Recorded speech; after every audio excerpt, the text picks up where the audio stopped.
Whether you surf or not, doesn't really matter. If you do this stuff in this video, your life will change. I went from somebody who was so tight and controlling all the time to somebody who flows with life. My body was locked up from all this tension that I had, and I learned to let it go. I learned to have fun and trust.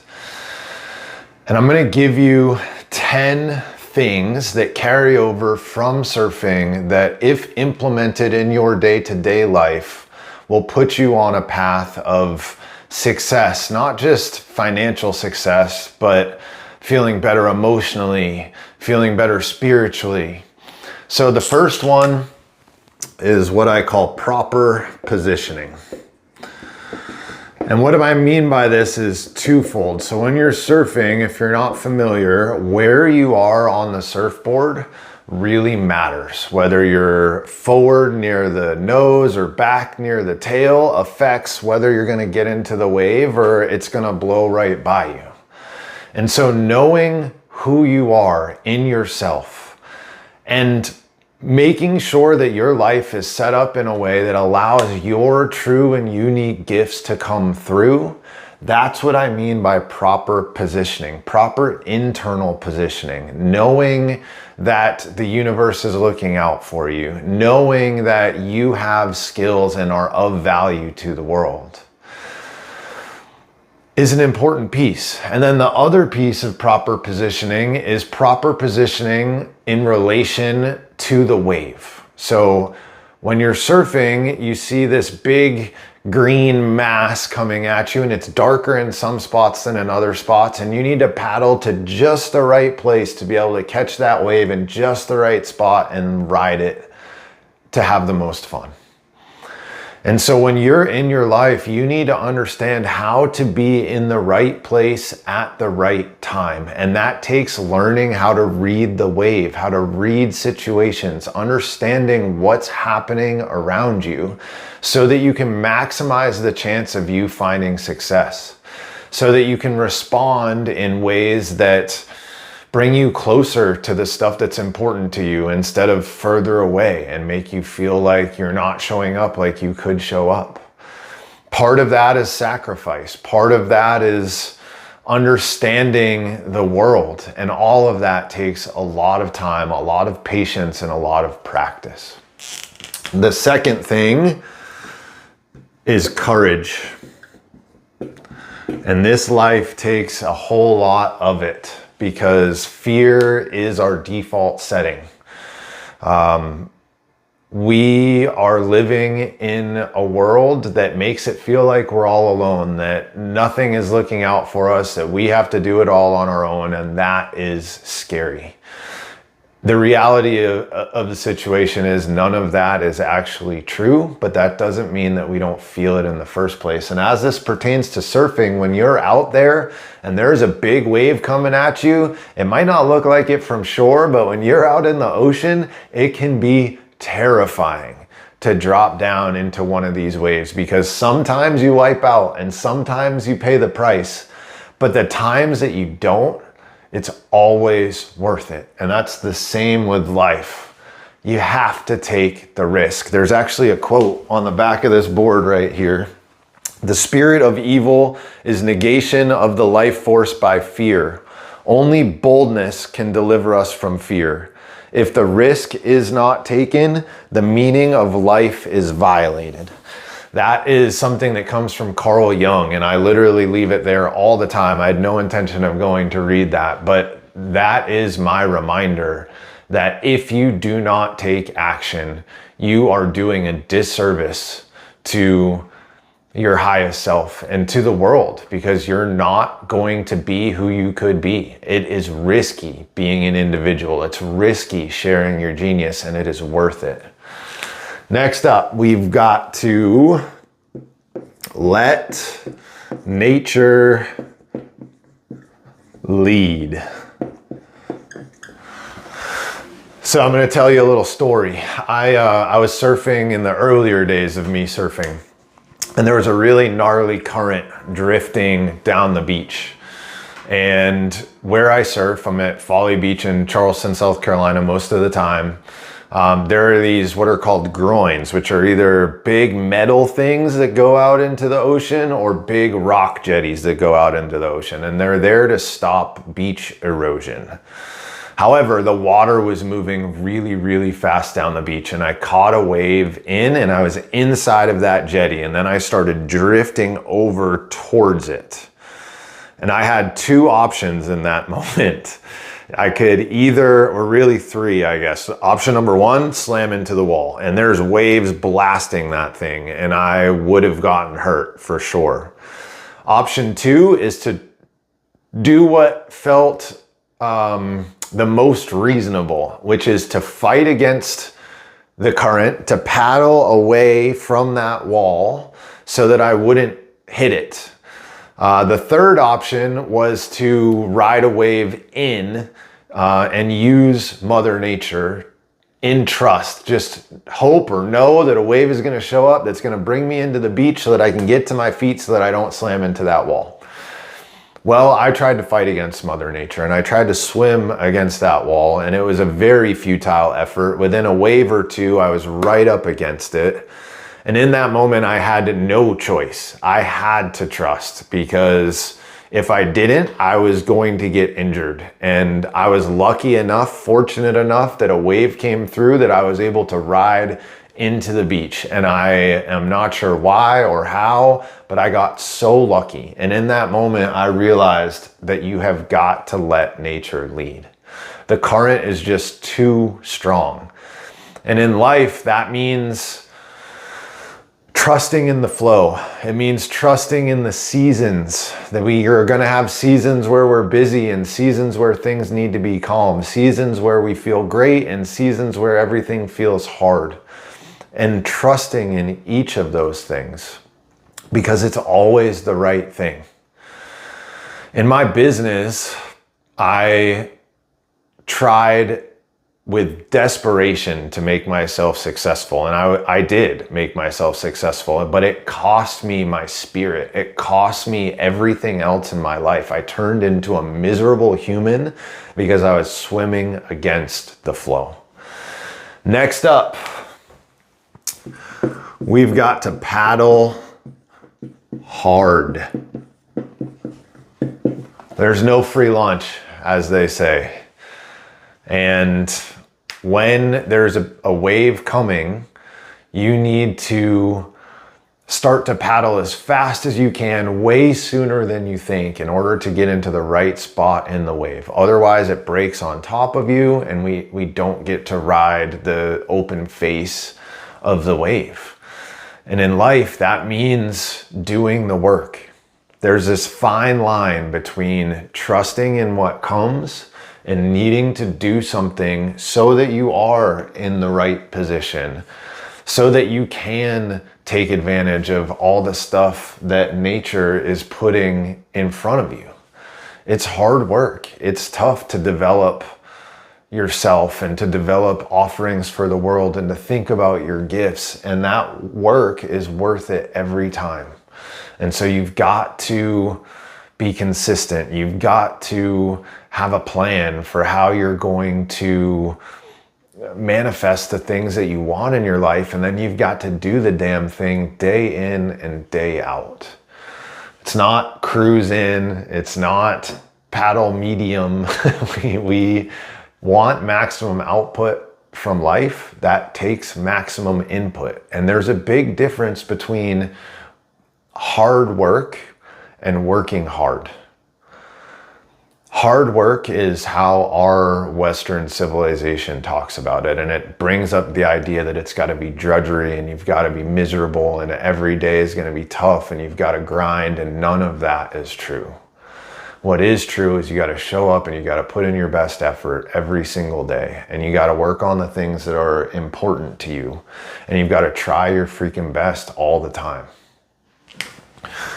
Next up, we've got play and keeping things fun. Every once in a while you go to the beach and you see somebody out there surfing and they miss a wave or they hit a turn that they didn't want to hit and they like slap the water or slam their board, and nobody wants to be around that guy. I've been that guy and it's not a fun experience. Life is meant to bring us joy. Not only joy, right? There's also, we wouldn't know joy without sorrow, but even in sorrow, we can learn to play. We can learn that there's a lightness that can be held all the time because we're here and we're breathing and we're alive. And play is one of the things that I try and work on the most because I got away from it. Like I said, in my last business, I just sacrificed everything because I felt like I needed to show up to work because I didn't feel like I deserved any of the stuff that I had. And I forgot how to play. And surfing was a big part of what brought that back for me. And I still struggle with this, honestly, but it's getting better and better. At my true core, I'm a kid and I love to walk on sidewalks like they're a balance beam and somersault through the grass. And I didn't allow myself to do that for a long time. And what tends to happen is that energy then gets stuck and we turn into this rote automaton zombie going through the world, just needing to pay our bills, needing to make food, needing to do this, that, or the other thing, when in reality, we get to do all of that stuff. And it's play that reminds us of that. It's play that keeps our soul happy. I'm gonna erase these guys to give us some space. And then number 6 is to have the proper equipment. So in surfing, there are lots of different kinds of surfboards. There's what are called short boards, there's mid-lengths, there's fun shapes, there's long boards, there's guns, there's all sorts of different gear. And then you add to that the different wetsuits that you can wear. There's what's called a shorty, which has short arms and short legs. There's 2mm, 3mm, 4mm, hood, no hood. And knowing what you are supposed to have and actually having that available to you are super important. And as this translates to life, you need to have a toolbox, a skill set that allows you to do the work as it shows up. When nature brings something to you, you need to be able to interact with it in the best way possible. And that means creating a toolkit, learning skills that are always going to help move you closer to your goals. Like if you know how to have a conversation with somebody and actually listen, if you know how to sell, if you know how to create things, all of those are vital tools to do anything that you want to do in life. Another part of having the proper equipment is understanding all the parts of you that you have. So yes, we have this brain that we in the West like to think with, but ultimately your heart and your gut are also a part of your operating equipment. And it's important to develop a relationship to those things so that you can feel your way through life, which took me a very long time to realize, and I'm still trying to figure out how to do that in the best way possible. But I do know that having these 5 senses, of course, but also this extrasensory perception that we have, that is a part of our awareness. It's a part of our ability to interact with the world. The other part of having proper equipment is literal physical stuff, right? Sometimes we need certain things in order to be successful in the field that we are in. And sometimes that takes making an investment in yourself. And that goes back to having courage. Sometimes things you need are expensive and you can think to yourself, man, I don't know if I'm going to be able to make that purchase worth it. I don't know if I'm going to be able to capitalize on that investment. And that's where courage comes into play. It's always worth it when it's an investment. when you can use something for your growth or in service for the growth of somebody else. Next up, it's more fun with friends. Going to surf alone is great, and I do it at sunrise a lot, mostly because people don't want to get up with me, at least the people that I would surf with in my life. But I go out there before the sun is up and I see the most beautiful sunrise, and that's great. But then other people start to show up, and you get to cheer for people, and you get to laugh with people about things that just happened, and you get to talk trash to other people, and you get to catch up and just share in the joy of the moment. And that was another big part of my hang up in life, is that I saw myself as on my own, like I mentioned before, and I saw myself as needing to figure it out all on my own. And I was this island, and I was going to prove to the world that I was worthy, everyone else be damned. And that was a very lonely place to be. And I realized that having people around gives you so much more opportunity to grow and to develop and to learn and to bounce ideas off of people and to have support when things go wrong. And honestly, this is another place that's still really lacking in my life now. I have a few people that are here for me. I have people that are distant, like space-wise, location-wise, that I know are here for me. But ultimately, I don't have that crew that I have had many times in the past. And life is just more fun when you have that. In business, it really matters being around people that have a similar vision or understanding of the world as you, and that are rooting for you and cheering you on, because it is hard. Things do get tough. And having that person for support is massive. And on the flip side of that, being able to support somebody else and celebrate with somebody is one of the best feelings, at least for me, in the world. I love that more than even I love receiving support. Number 8 is to get better each time.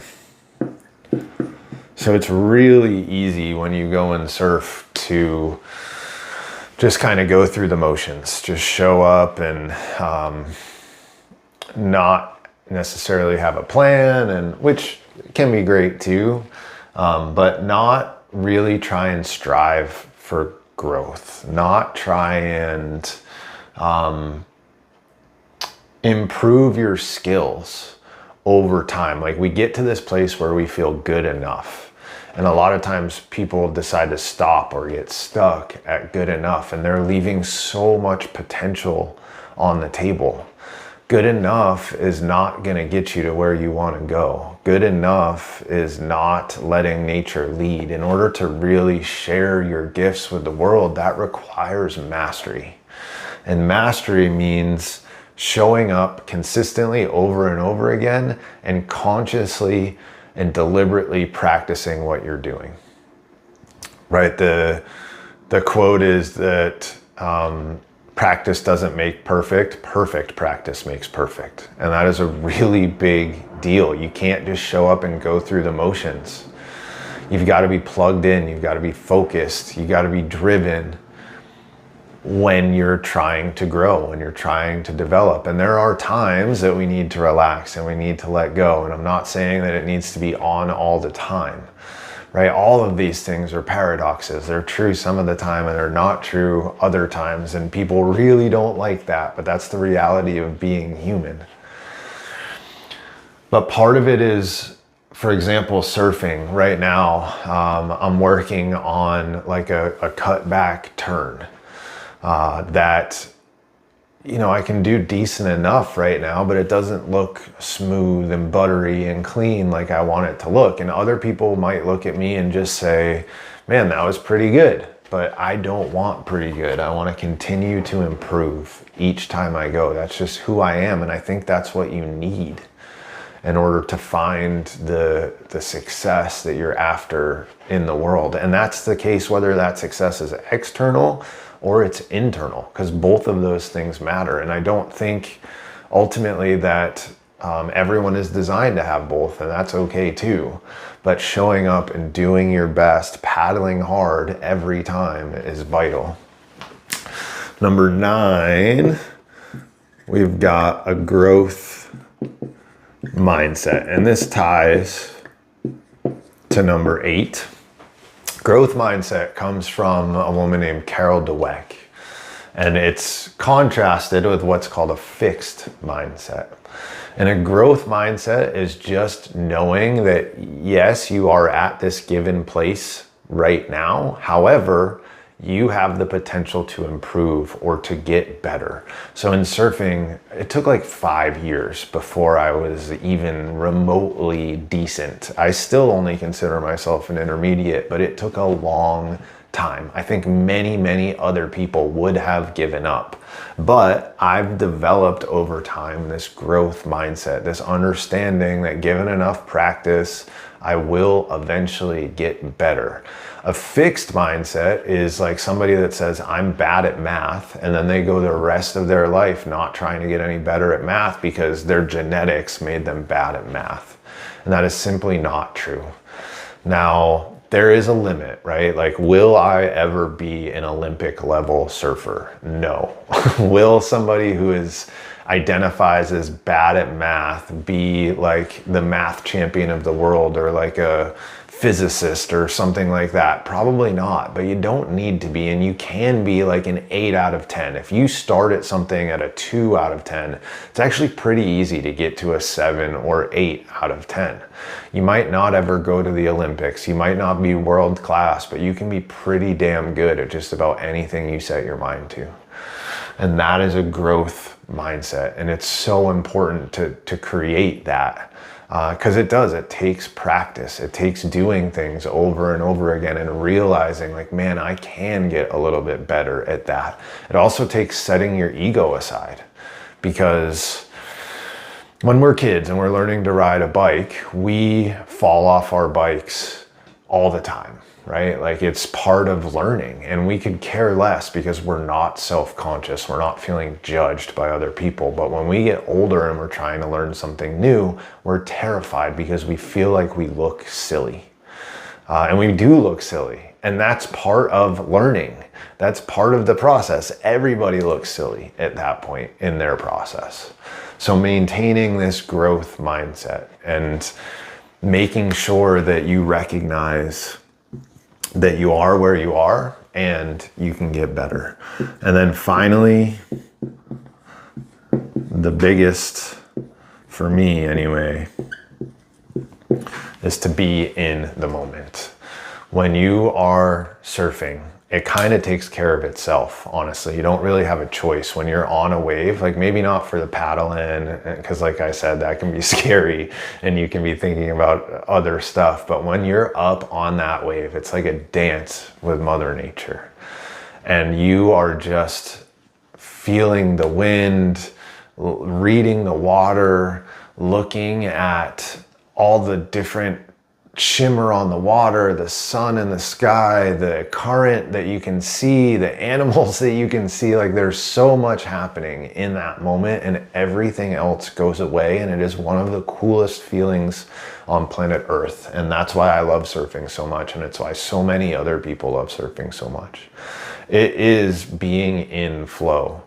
And that's how you know if all of these other things are, if you're checking all those boxes. Because when you're letting nature lead, when even when you're paddling hard, when you're doing that work, when you're playing, all of those, when you are in the moment, we get into this flow state, and what is hours feels like minutes. And that's where you gain all the information that I was talking about earlier, from your gut with the proper equipment, from your heart. You can't be thinking about some future that hasn't happened or rehashing some past and have that information available to you. It requires being now and being present. All right, those are some lessons from surfing and how my life has changed from surfing. If you're a surfer, I would love to hear your experience, things that you've learned. Thank you guys for watching. As always, we got another Gene Keys video coming later this week. My intention is to do more and more stuff like this. So hopefully you find it helpful. Those of you that are mostly watching the Gene Keys stuff, I hope you watch this too. If you do, let me know so I can know whether this is two groups of people, whether I've got Gene Keys people and not Gene Keys people, or if this is the same group watching all of this stuff. Also, if there's anything that you want me to chat about, if there's anything that you want help with in your life, let me know so that I can make some stuff for you. All right, guys, until next time.